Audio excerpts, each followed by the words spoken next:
गायक तुलसी नंदा व प्रेमलता धुर्वे की आवाज में सुनिए यह गीत।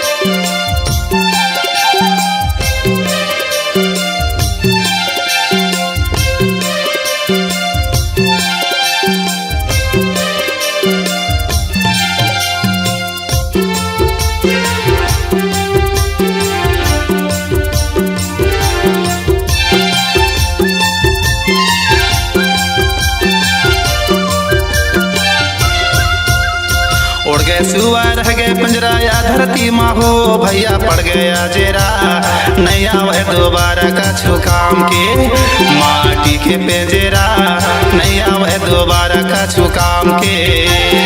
उड़ गए सुआ रह गए पंजरा या धरती माँ हो भैया पड़ गया जेरा नहीं आवे दोबारा का छुकाम के माटी के पेजेरा नहीं आवे दोबारा का छुकाम के नहीं आवे दोबारा का छुकाम के भैया नहीं आवे दोबारा का छुकाम के नहीं आवे दोबारा का छुकाम के भाई नहीं आवे दोबारा का छुकाम के माटी के पिंजरा नहीं आवे दोबारा का छुकाम के माटी के पिंजरा नहीं आवे दोबारा का छुकाम के।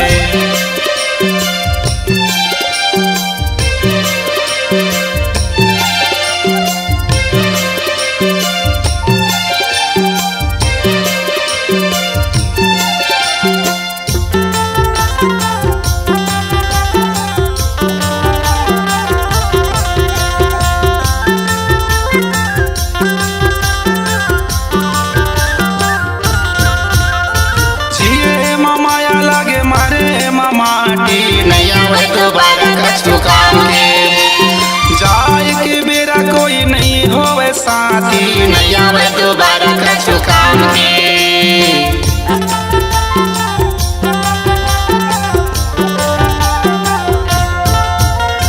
जिए में माया लागे मारे माटी नहीं आवे दोबारा का छुकाम के जाए के बेरा कोई नहीं होवे साथी नहीं आवे दोबारा का छुकाम के माटी के पिंजरा नहीं आवे दोबारा का छुकाम के माटी के पिंजरा नहीं आवे दोबारा का छुकाम के।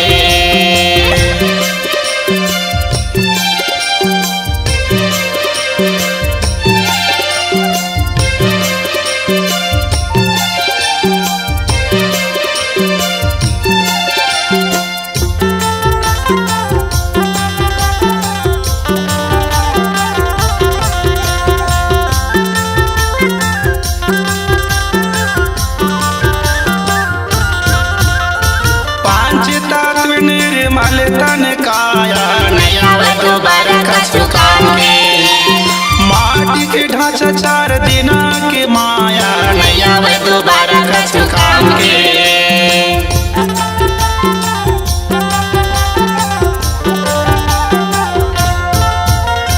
पांच तत्व निर्मल तन काया नहीं आवे दोबारा का छुकाम के माटी के ढांचा 4 दिना के माया नहीं आवे दोबारा का छुकाम के माटी के पिंजरा नहीं आवे दोबारा का छुकाम के माटी के पिंजरा नहीं आवे दोबारा का छुकाम के।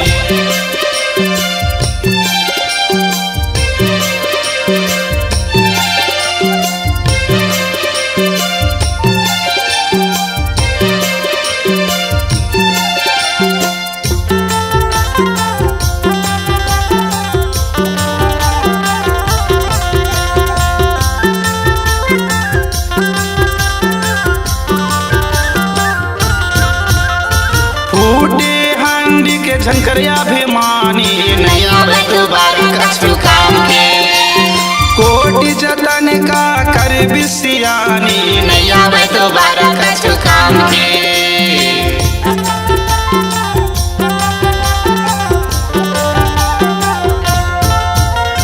फूटे हांडी के झंकरिया भिमानी नहीं आवे दोबारा का छुकाम के कोटि जतन का कर बिसियानी हो नहीं आवे दोबारा का छुकाम के माटी के पिंजरा नहीं आवे दोबारा कछु काम के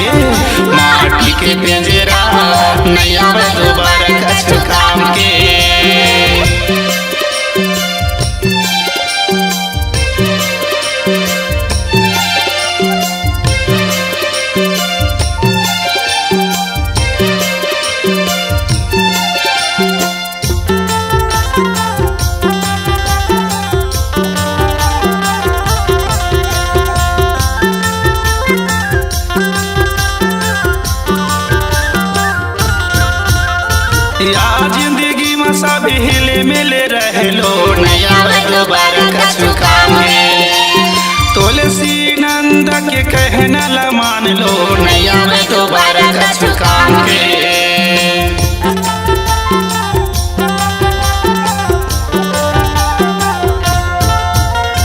या जिंदगी में सब हिल मिल रहे लो नहीं आवे दोबारा कछु काम के। तुलसी नंद के कहना ला मान लो नहीं आवे दोबारा कछु काम के। माटी के पिंजरा हो नहीं आवे दोबारा कछु काम के। माटी के पिंजरा नहीं आवे दोबारा कछु काम के। नहीं आवे दोबारा कछु काम के भैया नहीं आवे दोबारा कछु काम के। नहीं आवे दोबारा कछु काम के भैया नहीं आवे दोबारा कछु काम के। उड़ गए सुअर रह गए पिंजरा या धरती माँ हो भैया पड़ गया जेरा नहीं आवे दोबारा कछु काम के। माटी के पिंजरा नहीं आवे